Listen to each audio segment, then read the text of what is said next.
Lucky Lefty podcast. Happy Wednesday, brought to you by ONORA Whiskey at NoraWhiskey.com, that premium American whiskey, ONORAWhiskey.com. And if you drink, by all means, make sure you drink responsibly. Help me out.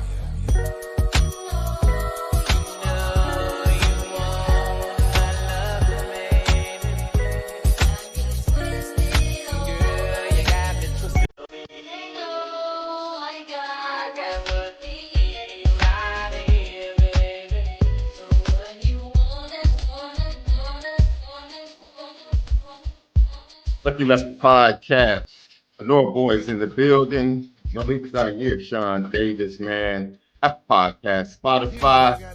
Man, follow us. Subscribe to us on YouTube. Hit the thumbs up. It helps with the views.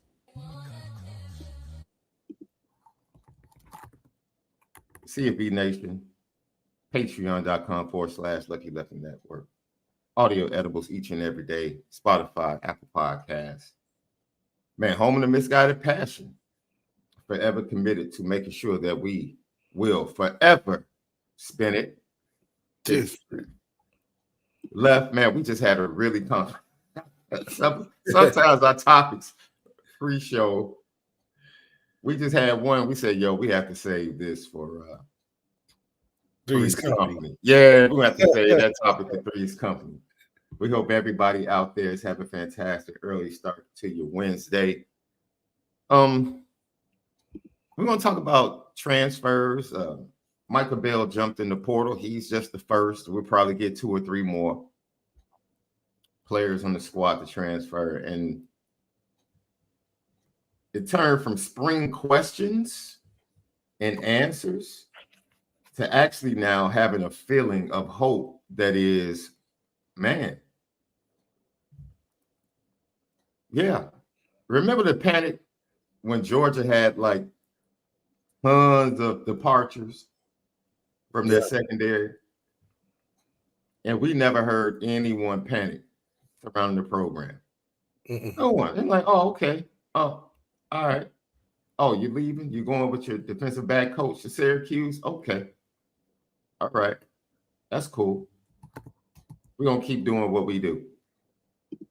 And Notre Dame is building to that point. You know, remember Marcus Freeman talked about the third year, the culture.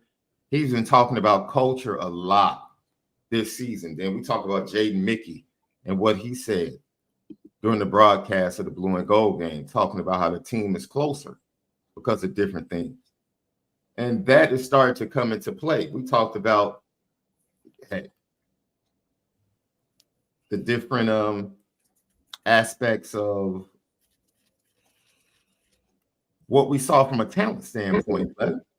Yeah. Right. Yeah. I mean, the eye test from a physical size standpoint, we got to see guys screen pop, and you got to see the basics being ran well. I mean, we scored, 49 points in the spring game? Mm-hmm. That usually spells for a good offense going into the year once we start really getting into the nitty-gritty of what's going to make our team run. So, from a general standpoint, we got playmakers, we got guys that can score, we got guys that can make plays. Now, how do we put it together in the season? How we put it together is going to be very important. And we talked about this in some of our shorts that we put out there on YouTube. Make sure you subscribe to us so you can see our shorts on YouTube. Follow us, Lucky Lefty Pod on Instagram. And you can follow our new Facebook page, Lucky Lefty. Lucky Lefty. The podcast is up there on Facebook. We'll be broadcasting on that as well coming up in the next week or so. So let's get to it, Left. Good problems at Notre Dame. Now that we've solved the questions and the answers coming into the spring, we got good problems, Left. Good problems. Defensive back Micah Bell, he jumps into the portal. Okay. A little unexpected. But I think that that's because of Jordan Clark, right? He'll be mainly the one in that position or something like that. Well, Jordan Clark is going to be, he was working behind Jordan Clark, but can I be honest? Because if they were having a serious conversation, once Benjamin Morrison got injured, they moved him outside. Right? They had Jordan Clark, but you have Rod Hurd, the transfer from Northwestern. that'll be coming as well. Yeah. Once the semester ends, right? But here's the kicker. See, this is when Mike Mickens, this is me talking.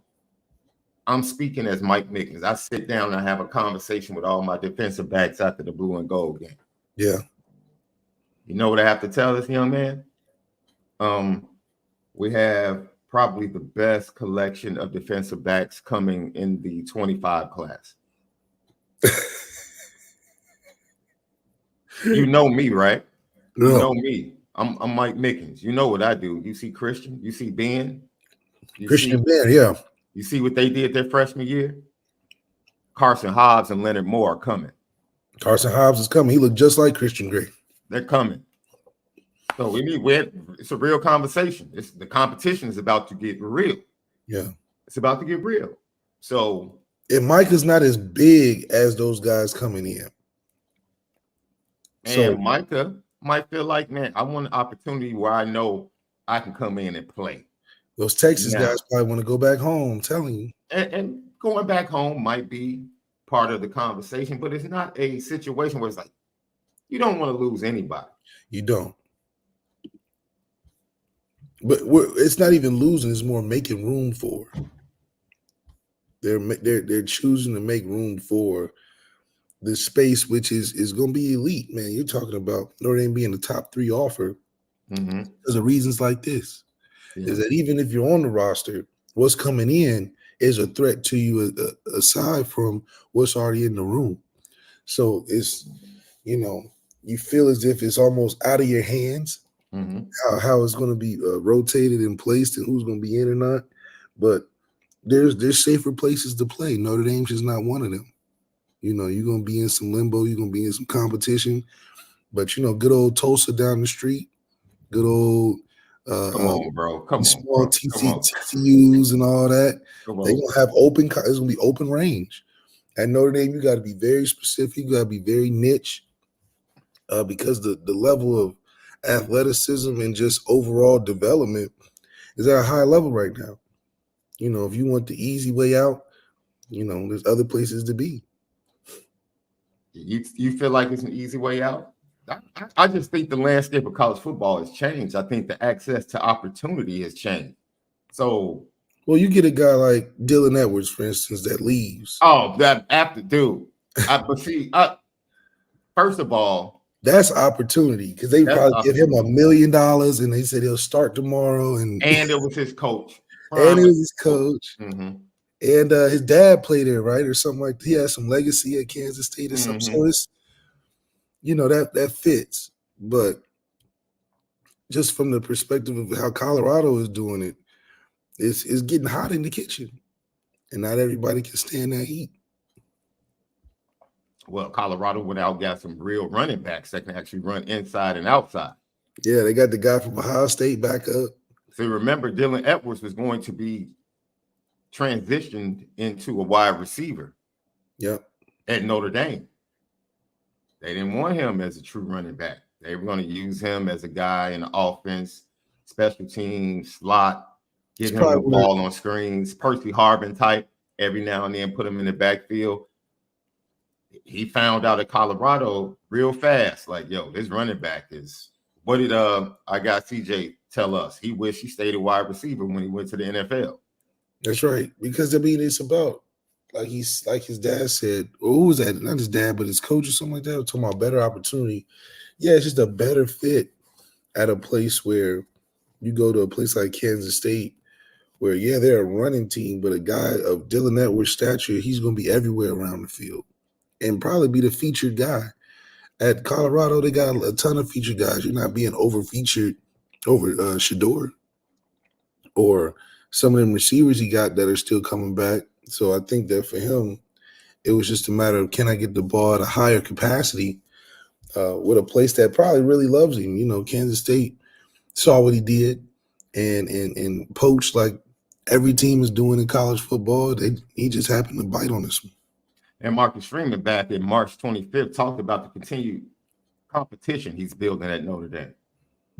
You evaluate and say, hey, is there a way to put some pressure on all of them? I don't want anybody getting comfortable. Steve, I don't want Steve to go here. I'm the one, and I'm not worried about Kenny and CJ. he shouldn't be worried about him. He should be worried about Steve. But at the same point, I don't want him comfortable. You don't want anybody comfortable in the position they're in. You want that competition, that adversity to really get those guys to thrive. So, no, this is just for today, and I'm sure it'll probably be for the next practice. But if there's ways to create competition, we would definitely do it. Marcus Freeman was talking about creating competition for Steve Angeli after the injury to Riley Leonard, but that extends to the rest of the roster. Yep. They have been talking about competition and how important it's been. We talked about from the first practice, there was no, these guys are the ones and twos. That's why the blue and gold game, when they mixed up the offensive lines, they've been doing that. They've been doing it. Yeah. They've been doing up. They've been mixing up guys, letting these guys play with the ones, letting these guys play. They've been doing that at every position on both sides of the ball from the first practice. It was something that we noticed immediately, right? Look, you might be the starter, but you're not about to get the feeling that you're the starter. We're gonna mix this thing up. And Charles Jagusah knows he's the starting left tackle. Yeah, like some of the competition stuff. Okay, I get it, but let's focus on how do we get the most out of our best guys. And sometimes when you do this whole nobody's safe thing, it just throws off the narrative that you don't believe you have dudes either. Because in some instance, you would say, well, Charles Jagusah is the clear cut. Why are we playing around? Why don't we just focus on featuring him, making him the best he can be, developing him at the highest capacity, and not play the psychological games? Because it doesn't work for every football player. Like Zach Martin, it was like, come on, it's Zach Martin. We're not going to act like somebody's going to come in here and take Zach Martin's place. Let's not act like that.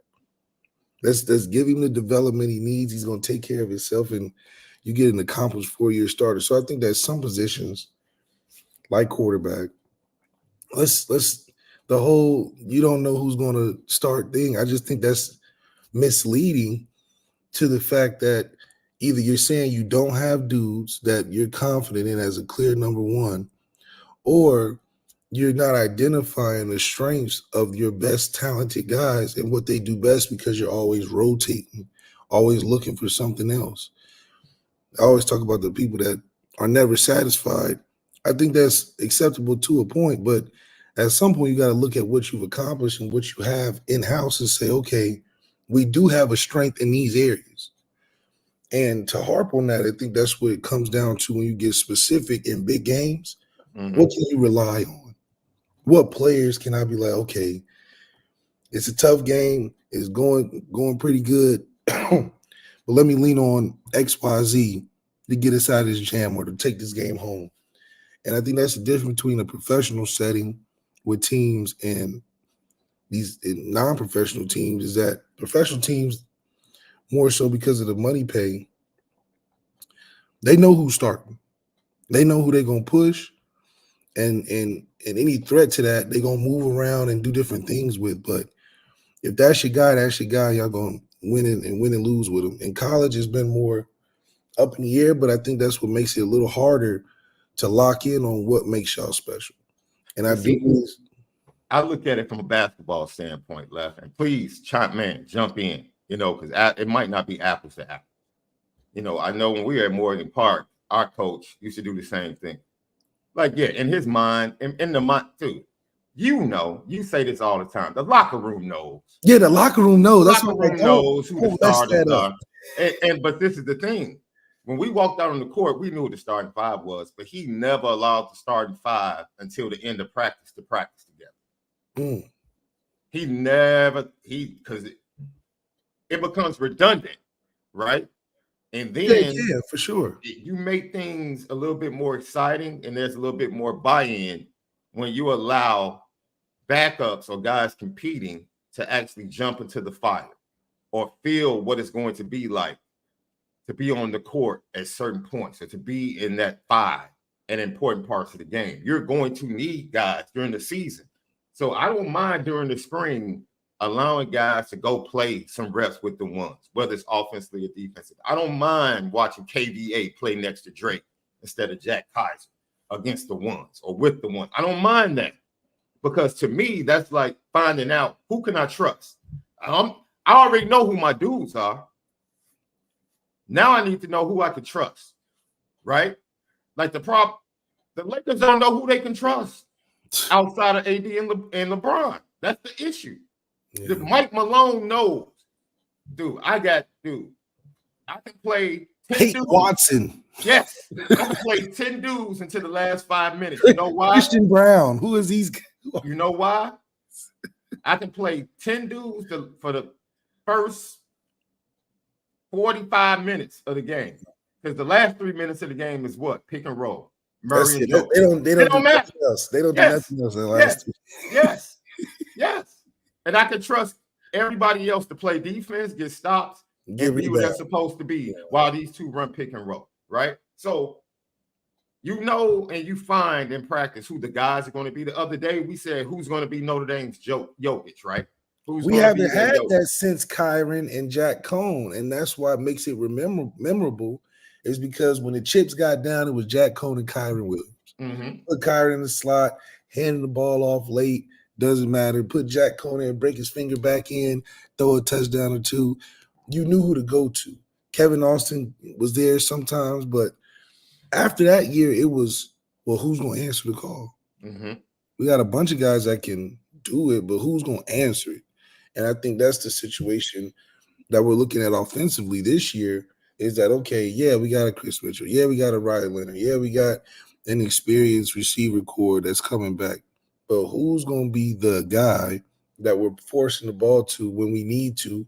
That's at some point, which all sports come to, is that we have the better player, and there's nothing you can do.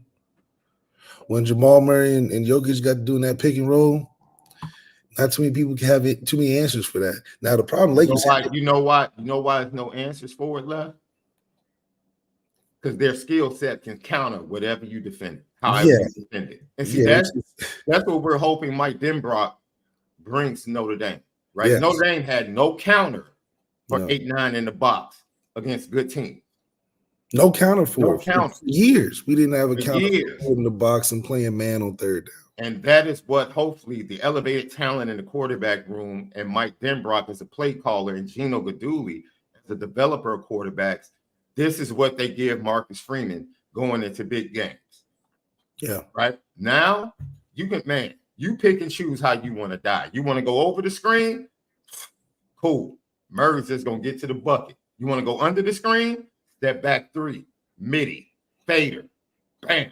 You want to double Murray? Really? You want to come off Jokic? Because he can hit the 3, he can go to the bucket, he can pass and find the open man. It's like, dude, they have an answer for everything that you do. And that's what I love about the competition aspect in mixed matching. Like, I do think coming into the spring, they already knew that they wanted Riley Leonard to be the starting quarterback. I'm not saying that they gave it to him. But hey, we just went, hey, young man, we didn't go invest in you not to be the dude. Not to be the dude. Real. Right? Absolutely. That was the expectation. They wanted to see it play out. But Steve, hey, you have improved. You have gotten better. Here's your opportunity to change your life. Change your life. The injury comes up. Does it change what the staff ultimately wants? Nah. But has Steve actually snagged the opportunity like he had the opportunity to do so? Probably not. Yeah. So, but with all of that being said, it's good problems. See the theme of the show? Good problems. We're talking good problems right now, bro. We're talking good problems. Good problems. It is what it is. This is Notre Dame. This is the new era. You're going to lose. As you elevate as a program, you're going to lose some pretty good players to other schools via the transfer portal. Via the transfer portal, that's for sure. Yeah, it is what it is. It is what it is. So for me, Micah Bell took a long, hard look at what was before him, what was with him in his class, and what was coming in the next 2 classes, and said, you know what?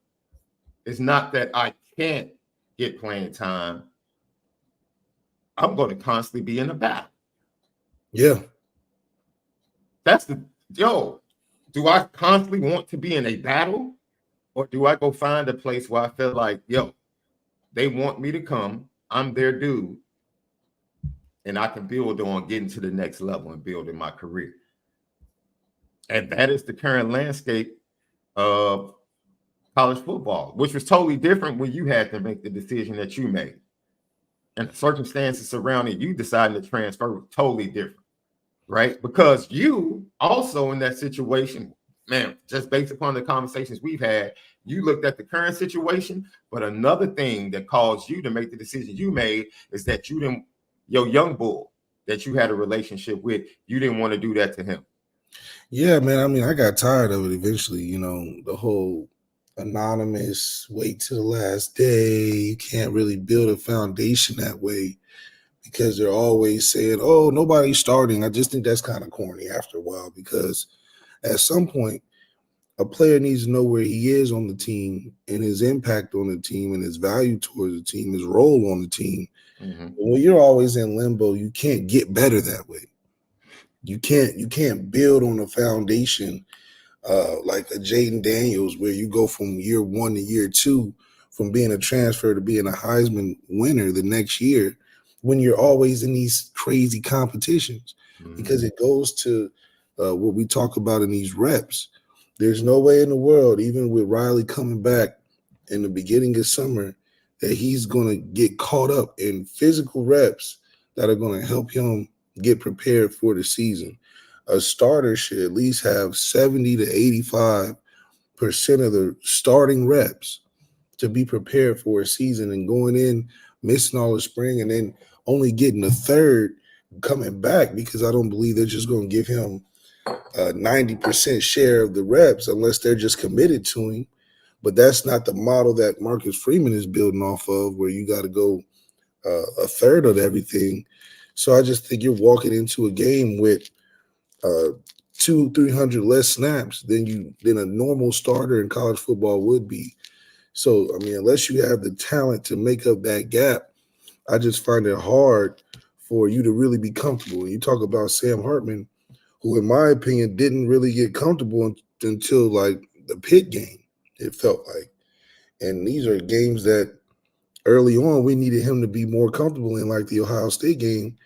And I just think that through the many different factors that took place, he just was never able to get to that Steve Angeli level of making checks at the line, coordinating and moving and shaking the offense the way that he could. Because, I mean, you look at Clemson, he looked like he just got there.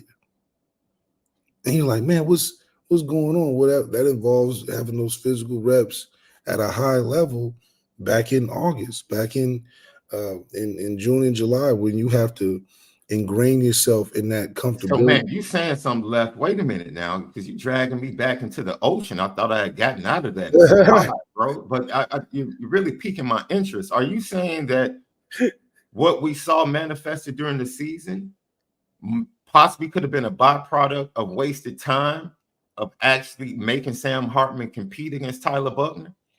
It's like, dude, what's the competition for? Is that what you're saying? Like, if you went and got this dude, if you told the dude before you're getting the dude, yeah, Tyler could have hopped in the portal before the spring practice even started.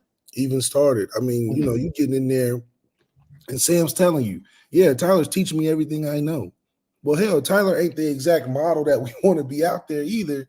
So what are you trying to accomplish in this whole back and forth? Now, I think Tommy not being there played another important factor in the Sam not being as comfortable as he thought he probably would have coming into a situation, because you got to remember, I mean, this is high stakes football, and you need to be as overly detailed and overly information loaded as possible, because you're going into not only a new situation, but a situation that's under the spotlight. So things that you could get away with in other places, you can't necessarily get away with here because it's going to be put on display. So to go in there half equipped, to go in there and do a job at a high level that they are paying you for, essentially, I just think it's counterproductive to go in there and be like, well, everybody's in for the job. It's like it's like, are you only shooting yourself in the foot? If you don't believe that he's the guy, that's one thing. If you okay, well, I think it's been a gift and a curse at the fact that he hasn't been available. So you are forcing yourself to do this whole competition thing. But a healthy Riley Leonard, we shouldn't be hearing about 3 and 4 at this point. CJ Carr shouldn't be making headlines at this point if Riley Leonard's fully healthy, because you're committed to where you are in the present. And I think that's a huge thing to be cognizant of going into this season, because now the team, like you said, the team knows who should be the starters, but they also need to look up to somebody too. Oh, the locker room knows. Yeah, and if you're going in there every day and you creating this pseudo divide in terms of, okay, I've caught a rhythm with Riley on Monday, Wednesday, but then just Tuesday, Thursday, I just can't catch the same rhythm with the other guy. Dude, I have to produce. This is my red herring right now at Lefty Podcast. I'm gonna make it happen because I'm podcast PG. That's what I do. That's right. The sit down between Malik ZAIRE and Deshaun Kaiser. Flat out, talk about it. Just talk about that whole spring off season, what led to it, everything. Just tell the truth. Deshaun don't care about no football no more. He want to be Steve Jobs. You know, he out there. I'm not mad. Hey, I'm not mad at that. That's what Notre Dame creates.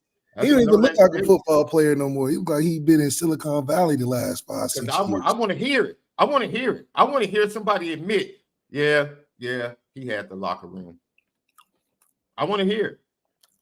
The point is, I think whenever you get in that situation, it's just tough for some guys not to operate. Now, Riley's coming from a place where he was the man.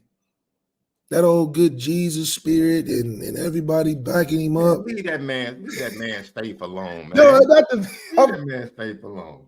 I'm saying that the way in which that carried in the locker room and all that's all of that is probably mentally challenging for him to go into this situation where he's not getting or receiving the same type of love. And some of that is due to not being available, but also you in a new environment. And so if I'm bringing in a guy to run my business at a CEO level, right? If I'm getting you to run a CEO, but I'm treating you like the water boy or the mailman, and you got to build your way up, I just think that's counterproductive to what you signed me up for. You know what it reminds me of, Left? Yeah. You know what it reminds me of? Like, I'm a competitor, Left. So I'm just going to chime in with this, and then I'm going to let you rock. I'm a competitor, bro. Okay?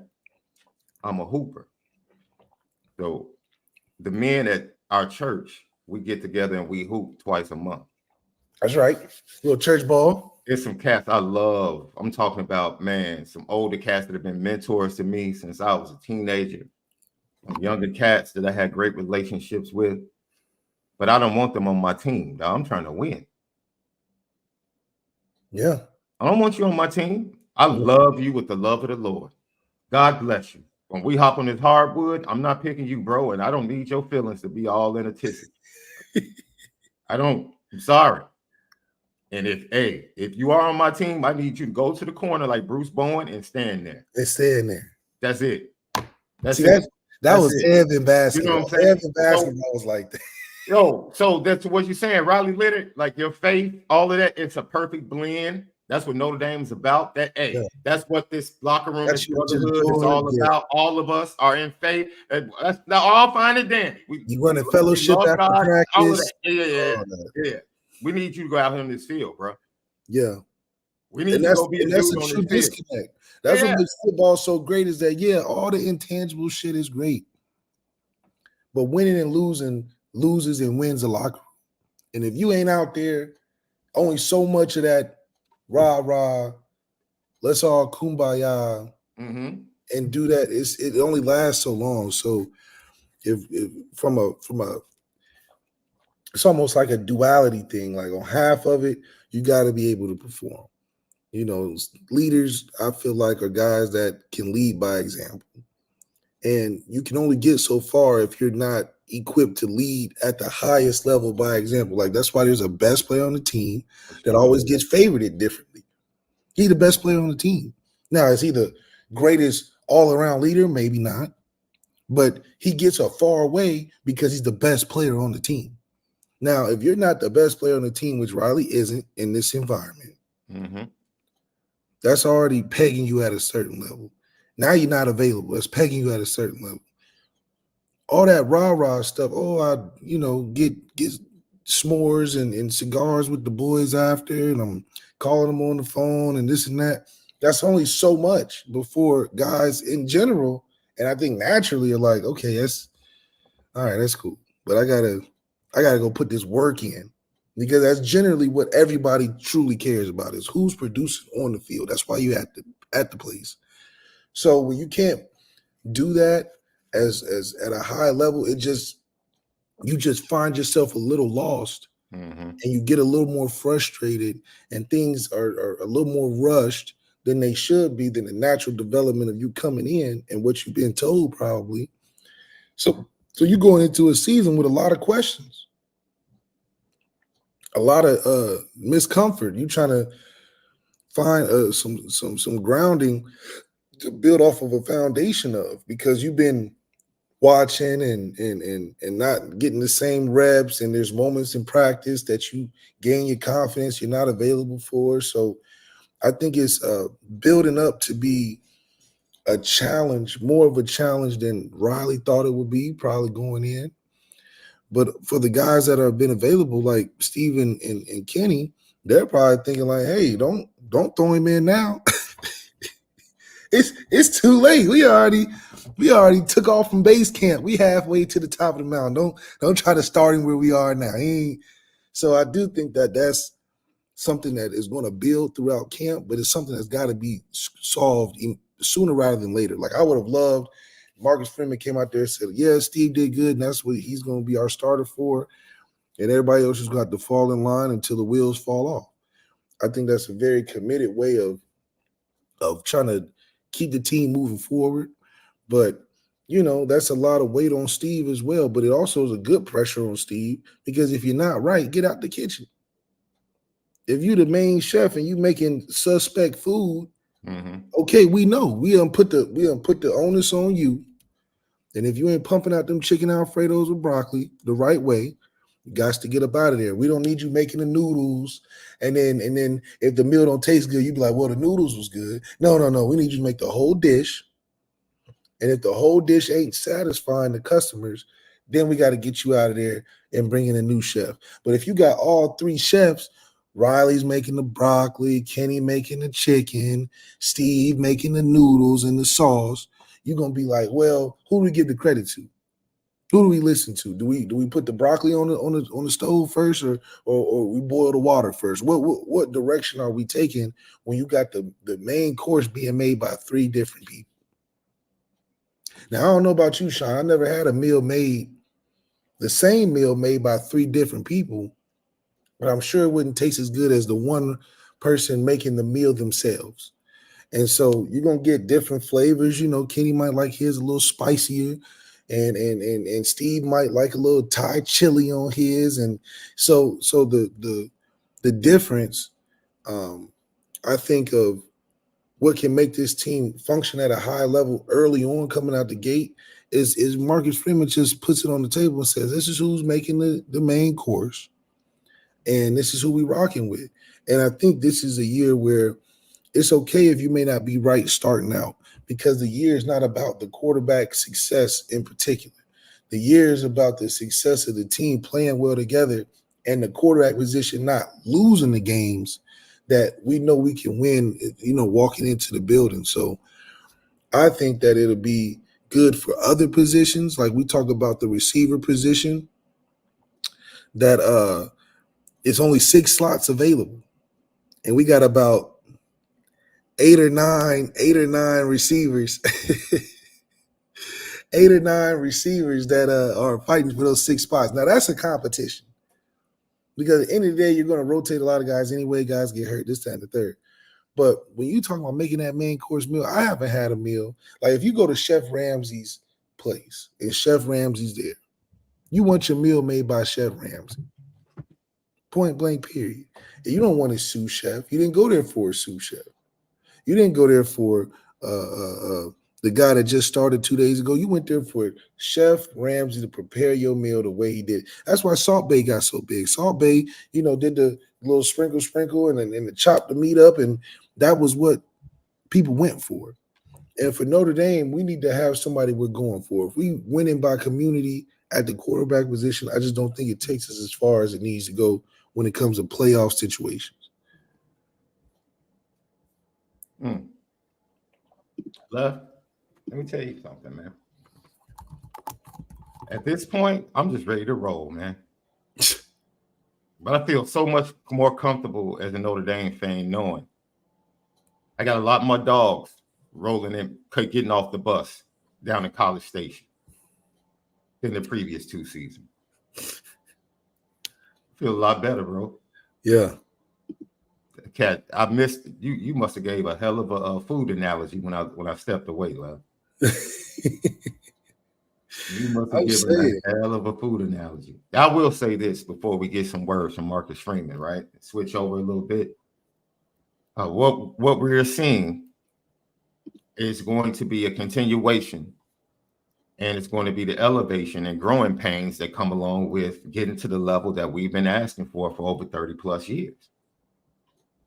We had a few years here and there during the Brian Kelly era, but we're talking about consistently being at that place. Consistently being at that place. Let me tell you something, man. It's going to be some guys that you might like that you think, dang, I wish they would have stayed. Right? And some people in the chat always lit, talking about, running away from competition. Let me tell you something. I celebrate 25 years of wedding bliss today, bro. 25 years. Amazing. With my beautiful wife, Tiffany. Get soundboard, get a round of applause on the soundboard right there. Guess what? When we first met, there was a time where it was me and another dude that she went to school with. And it was a tough decision. Yeah, competition. Yeah. Guess what I did? You won. No, I walked away. I was like that. I like that. Go ahead. Go ahead. Go with him. Go with him. I'm gonna go be me. I'm gonna go be me always. I'm gonna live life. You go ahead. And when you're ready, reverse psychology. Because when you're ready, because I know I'm better than him. Yeah, I know, dude. Dude ain't got nothing on me, so I'm gonna do my thing. I know I'm better than him. So go ahead. Go ahead. Like that little Smurf in the chat that called itself trying to take a shot. Bro, I got a trophy. My mother got a full trophy room plus clippings, bro. I don't have to prove myself. The proof is in the pudding. You can walk these Chicago streets and ask about me in basketball and baseball for that matter. I got 2 state championships in baseball. I don't know what you're talking about. I don't have to blow smoke when it comes to my athletic ability. That's right. I don't. I just thought I'd say that. Smurfs keep talking. My daughter has national championships as a competitive cheer. She got the athletic ability from her dad. Her mom wouldn't let her play basketball, though. That's a whole other conversation we'll get into at some point. But I say that all of that to say this, love. Sometimes these kids have to make decisions, and it's not going to be the first time to walk away from Notre Dame because, God dog it, it's tough. It's tough. It's tough. This kid might have woke up and said, man, I just don't, man. On the field and off the field, sheesh. Oh, she absolutely gets her good looks from her mama. That's right. Absolutely. That's why you choose good-looking women, isn't it? That's one's ashamed of that. Natural competition now. Heck yeah. I love out-kicking my coverage. I'm still out-kicking it. Oh, absolutely. Absolutely. That just means my game was absolutely amazing. Yeah. Put it down the right way. Yeah. But no, this is something Notre Dame fans we have to get used to, man. And it's not anything to pass out or anything negative upon these kids that make a decision to walk away from Notre Dame for whatever reason. I'm sure it's a gut-wrenching decision. gut wrenching.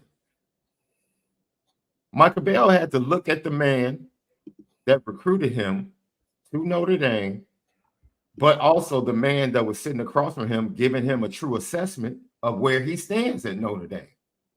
It works both ways, right? Like, I have to truthfully tell you, I recruited you, and it's gut wrenching to let you know, like, man, this might be tough for you. This might be tough for you. And then on the flip side, Mike is probably sitting across from Mike Mickens saying, Coach, man, I love you, man. I never thought I would see myself not being coached by you. And I know your track record. I know how you can develop people to get to the NFL and become great players in college football. But I think I need to go.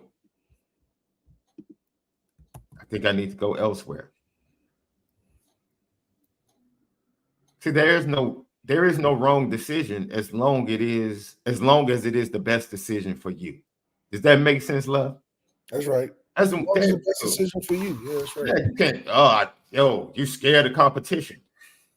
I wasn't scared of that dude. I wasn't scared of that dude, that other dude at Whitney Young.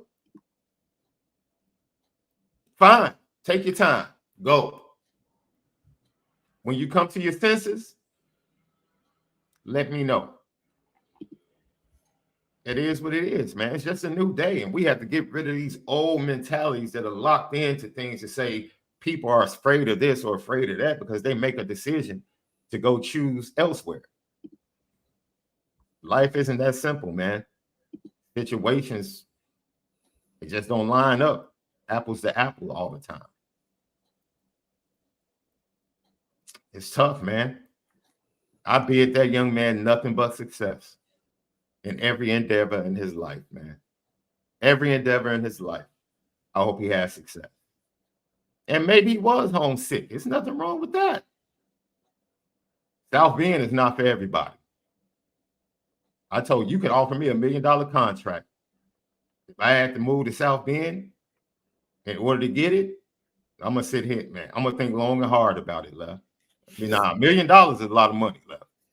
Yeah. $1 million to make up for a lot. But just who I am, that South Bend's too slow for me, bro. So would I rather be happy or would I rather be lucrative financially and be miserable doing? So now that's impacting what I'm doing, how I'm doing it. You just don't know, man. This young man could have loved everything about Notre Dame, could have loved the competition, could have felt like he could beat out certain people, and could have flat out just been miserable in South Bend. He could have just been miserable in South Bend, bro. It could be as simple as that. It could literally be as simple as that. You just never know. But regardless, the cornerback room or the DB room now under Mike Mickens is thick and getting thicker. Thicker than a Snicker. Now I understand. Yeah, bro. Let me tell you something. My wife was fine before she had my daughter. After she had my daughter, her hair was longer and her hips were a little bit wider, bro. I was like, oh my God. Oh my God. She got better. She got better. And that's it, man. Even with this departure, things got better. Remember how everyone's panicked when all of the wide receivers started transferring left? Remember that? Yep. It was 4 that left. Would you take that wide receiver room or would you take the current wide receiver room? See, sometimes it's good. You have to go through some traumas, man. You have to lose some things to pursue the better. That's just life, man. You have to take a loss sometimes to pursue the best or the better in life. And man, Notre Dame went through that this offseason, and I'm cool sitting with what they have right now. I'm cool with it. So we lose Micah Bell. That just lets me know that one of these two freshmen, Carson Hobbs and Leonard Moore, we got to do. One of them is gonna pop, Left. One of them gonna pop. We come back. About that. We come back, we'll talk about the Notre Dame coaches being on the road. Hey, it's 4 Notre Dame coaches in Chicago that they left. Uh-oh, we actually making a headway in Chicago. 1, 2, 3, 4. I wonder why. We'll talk That about it. means we must be trying to win, huh? I told you we got something for you up here, left. We got something for you. We got hoopers for Shrewsbury. We got offensive linemen, defensive linemen. For sure. Wait, the Illinois guy just left.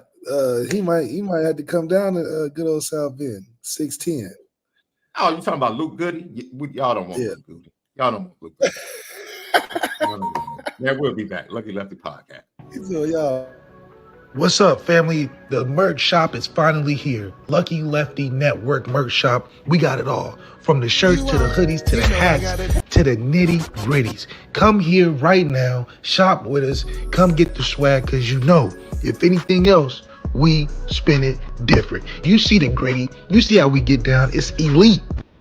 Hey, yo, at the party,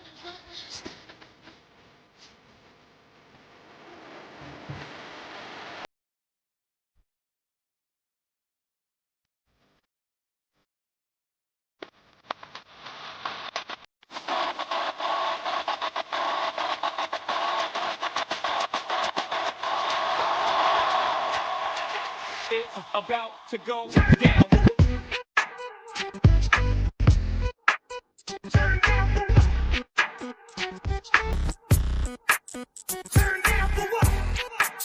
Lucky Lefty Podcast, never turning down.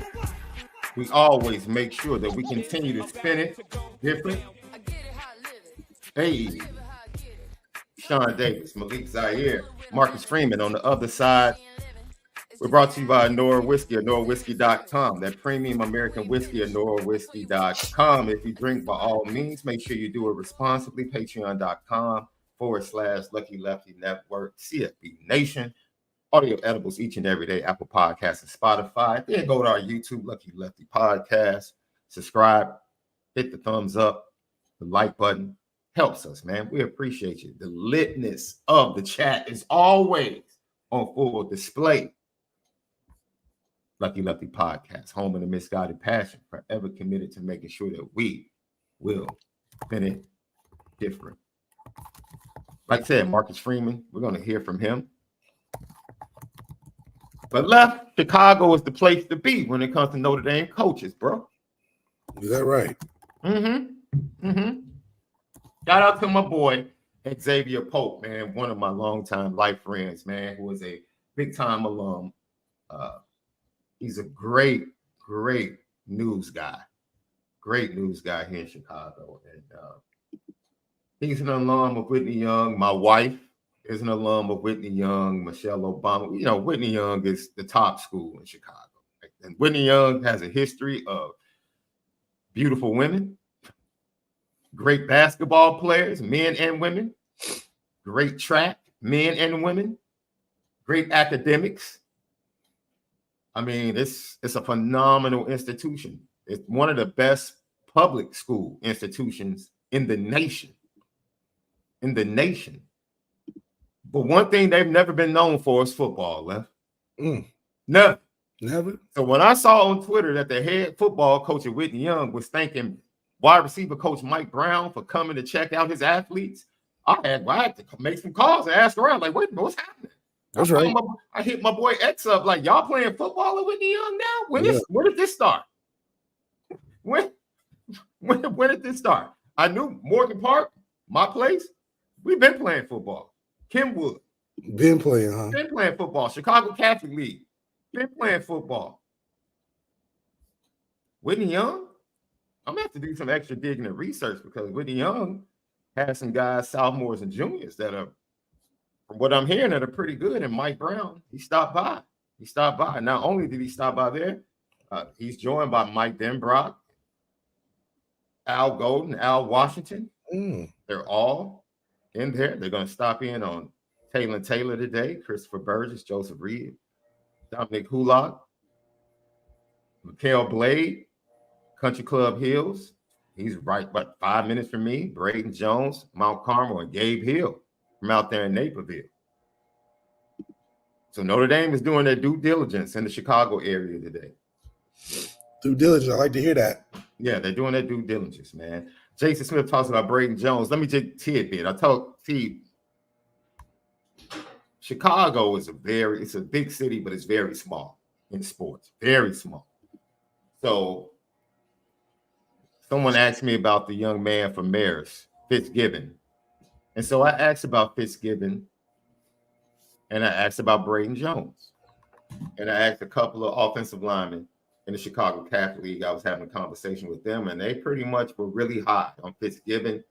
And they were like, Braden Jones, he's still young, so we'll see how he grows, but he really didn't impress us like that, like Fitzgibbon did. So that's just interesting tidbits coming from players that have competed against these guys. Mikael Blade is a beast. Everybody I've talked to, Lincoln Way guys, Homewood Flossmoor guys, all of them are like, yo, Mikael Blade he's going to be a monster wherever he goes. I'd like to hear. Yeah, yeah. But these guys are still young. You talk about Mikael Blade, Braden Jones. He's 26, dude.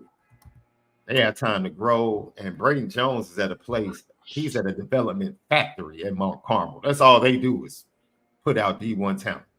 I think their quarterback, their starting quarterback, he just committed to Vanderbilt last week, if I'm not mistaken. I told you, we'll give you a quarterback like every 2 to 3 years. Every 2 to 3 years, you can get a quarterback out of Chicago. But every year, every year, you can come get some offensive, defensive line help. But they're also talking to Taylor Taylor. The Taylor recruitment. This is why it's interesting. The best defensive line player in Chicago just committed to Michigan over the weekend, Nate Marshall, somebody that Notre Dame was connected to early. The last 2 years in the same conference as Justin Scott, Nate Marshall has been the defensive player of the year. So that just lets you know he's in the same conference as Justin Scott, who is literally a top 10 player in the nation. And he was the defensive player of the year in the same conference. Notre Dame was in on him early. For whatever reason, it was deemed to be not a fit for whatever reason. No need to get into that. And he ended up committing when a lot of people thought he was going to follow Justin Scott down to Miami. Michigan. Remind you, Michigan, who was the early leader for Justin Scott and got a commitment before Justin Scott then switched to Ohio State and then eventually decommitted and went down to Miami. Michigan, I've been saying all along, man, has the strongest flag and the highest flying flag in Chicago. I've been on record saying that.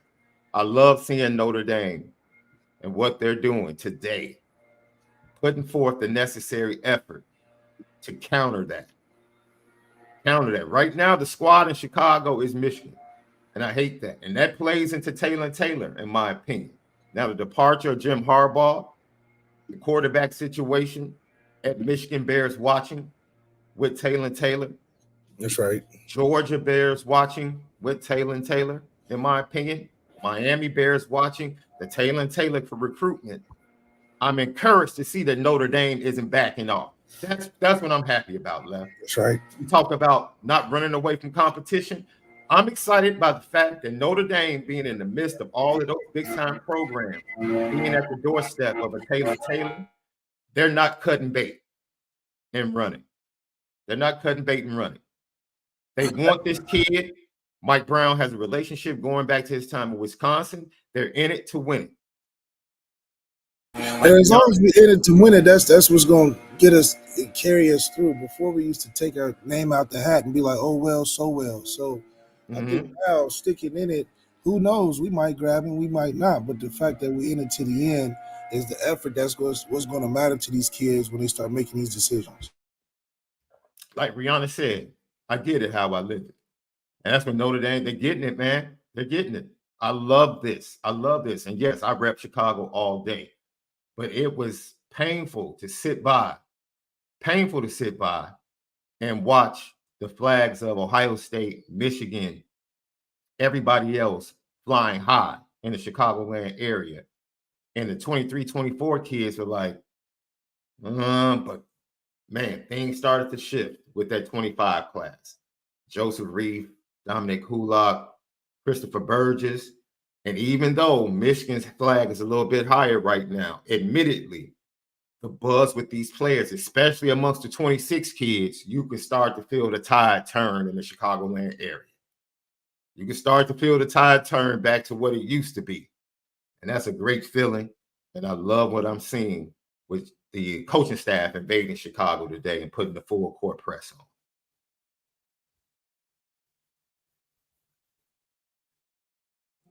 Let's see.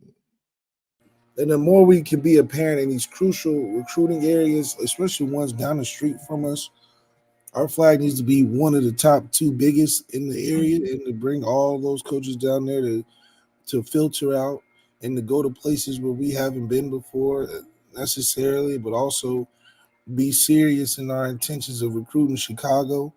I think it'll be a short time before these other Big Ten schools start taking notice and realizing that this is our backyard, and we'll get first dibs eventually over a Miami team that has to rent condos up there when we can just drive 45 minutes away. And Johnny Action, thank you for joining the show. We see in the chat, he said, we're not going to chase these kids. What do you think Notre Dame is doing with Deuce Knight? No, we definitely Oh, they definitely chasing him. Every chance they get to get him back to campus to make sure he's good, they get him back to campus. That's what happens with top kids. You chase them. Y'all, man, if you want to be an elite program, you better get that mindset out of your mind. You're going to have to chase some kids. You don't have to chase all of them, but it's some you have to chase. And I love the willingness of this offensive staff, and sending Denbrock and Mike Brown to talk to that young man, Taylor. Man, if that's what it takes and you want that kid, go get him. Let them know we want you. Let Derek Meadows know we want you. You darn right. Go get him. Pop up at the door every chance you get. Text, call, Zoom, video chat, FaceTime, whatever. Google Meet. I don't care what you have to do. Go get them. Go get them. Because that's high-level recruiting. The days of sitting back and you're the only big dog, or one of the only big dogs as a brand, that day is over, man. That day is over. Landscape is changing. And I'm glad we have a leader in Marcus Freeman that has the foresight to see and has the guts and audacity. Because Marcus Freeman could have just said, you know what? Ohio State and Michigan, they got us in Chicago. We got St. Louis. We got a good thing going with St. Louis. We got a good thing going with Michigan. We got a good thing going with Wisconsin. We don't have to worry about Chicago. He could have said that. Marcus Freeman could have said that. You know what Marcus Freeman said? Nah, we're about to take Chicago back. And admittedly, Lightfoot and Scott were losses. That's fine. But you take losses when you're trying to get to where you're trying to get to. But it's going to end up being beneficial in the next 2 recruiting classes, in my opinion. It's going to end up being, you'll see. You'll see. The tide has turned. I'm telling you. The young kids now, they have Notre Dame in their conversations. They have if Notre Dame had the buzz around it, I can't wait to see your reaction to this. And this is my opinion. This is nothing I've talked to people about anything. In my opinion, if Notre Dame had the same buzz they had now, J.J. McCarthy would have gone to Notre Dame.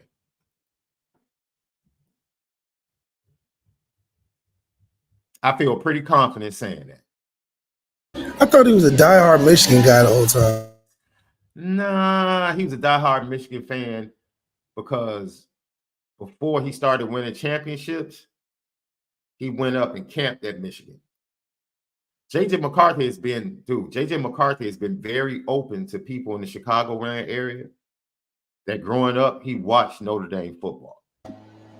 That's what you do in Chicago. Very open growing up. When he got to high school, the first school that jumped in on him was Jim Harbaugh in Michigan. But he definitely liked Notre Dame growing up. And that's what I'm saying, man. And Michigan has long had an imprint. One of my classmates, Trezell Jenkins, he's a left tackle for Michigan. He was a left tackle for the championship squad. Left tackle for, who was his quarterback at Kansas City? Trezell Jenkins.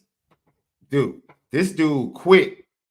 He went to Michigan, graduated in 3 years, went to the NFL early, played left tackle for the Chiefs, played 5 years left, quit, went to medical school. Now this dude is a surgeon.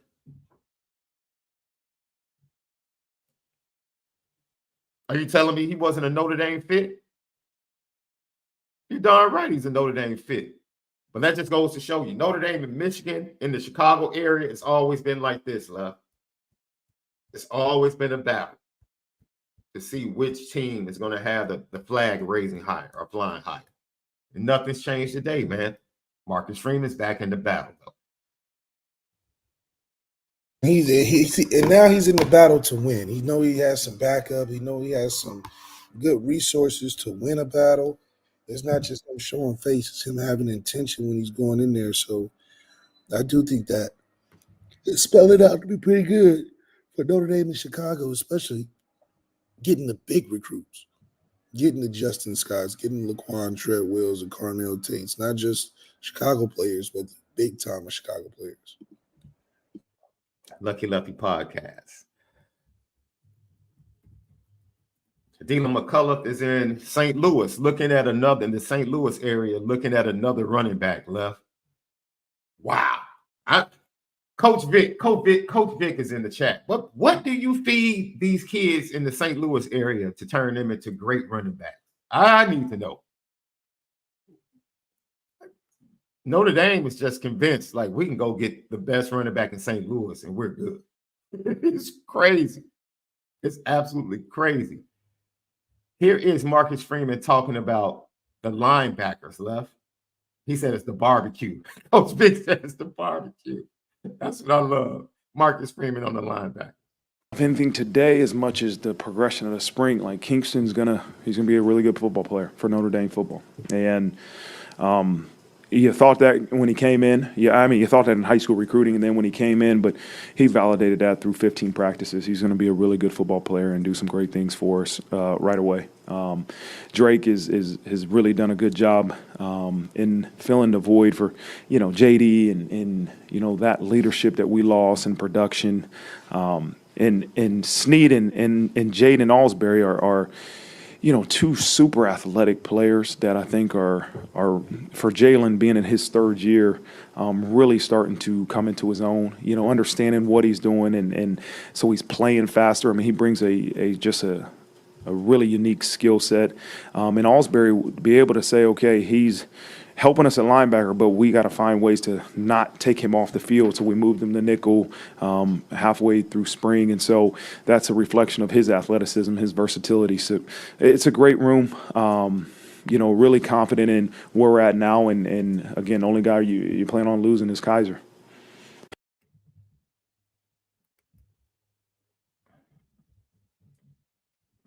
Young, inexperienced, very similar to the offensive line.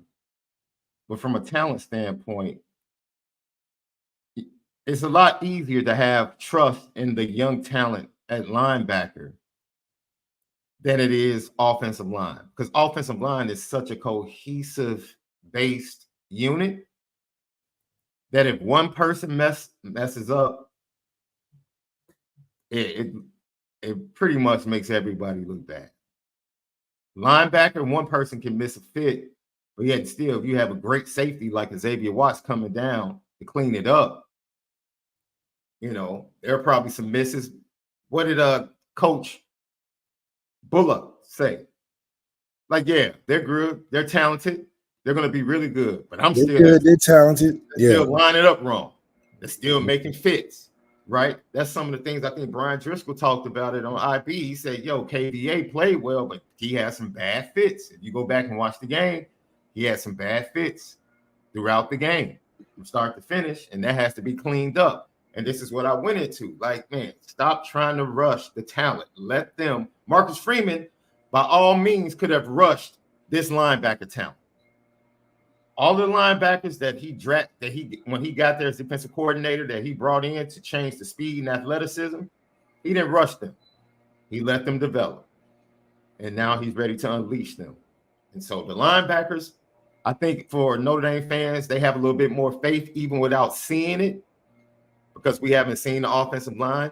But like I said, offensive line is a much different product to look at and judge than linebackers.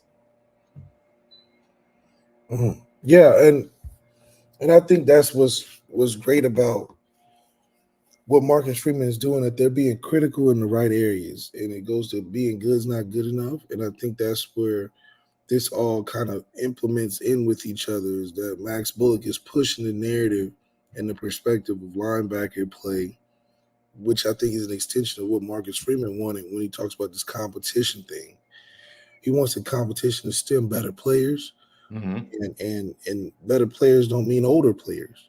Better players mean guys that make plays that are talented, and Max Bullock is the perfect guy to bring that out of the receiver core that's not only young but super talented. And I think it's starting to make sense to where guys are falling off at, is that not only do you have to be super talented and make plays, you have to have that mindset. It's a standard that they're setting in that linebacker room that trickles to the rest of the defense, that even when you leave here, you're held to a higher level of expectation. So guys that can't get along with that, you know, they see themselves out. It's not something that we're coming to guys like Marcus Freeman was 2 years ago saying, hey, we need better and we're going to go find better. Yo, great show today, Left. This is a short show, truncated, because guess what? Tonight, back at it. Lucky Lefty Podcast, Three's Company. It's Wednesday night, prime time. That's what we do for the month of April. We give you 2 shows in one tonight. Left, we're going to do it around what? 6 o'clock your time? Yeah, that works for me. 8 p.m. Central. The guys be right at it. And we'll talk more because our guy, Caden Gibbs, is going to join us for both shows. And he's going to give us insight on every ACC opponent coming out of the spring that Notre Dame is going to face. Every ACC opponent, we're going to have a conversation with Caden Gibbs from Locked On ACC and Locked On College Football about what to expect. I am waiting to talk about the Louisville squad. Yeah, I'm definitely waiting on talking about that. For sure. I don't even play. I want these dudes. I want to run out the tunnel for that game myself. Yeah, because we owe them a lot. Oh, we owe him. Yeah, we owe them a lot. They messed up our whole feng shui. Oh, absolutely. Hey, we'll see you guys a little bit later. Thanks for joining us today. Marcus Freeman talking about the linebackers, Chicago recruiting uptick. And man, good problems at Notre Dame, the transfer portal. Don't fret. It means things are getting better. We'll see you guys tonight for another edition of Lucky Lefty Podcast and Three's Company right here. Enjoy your day.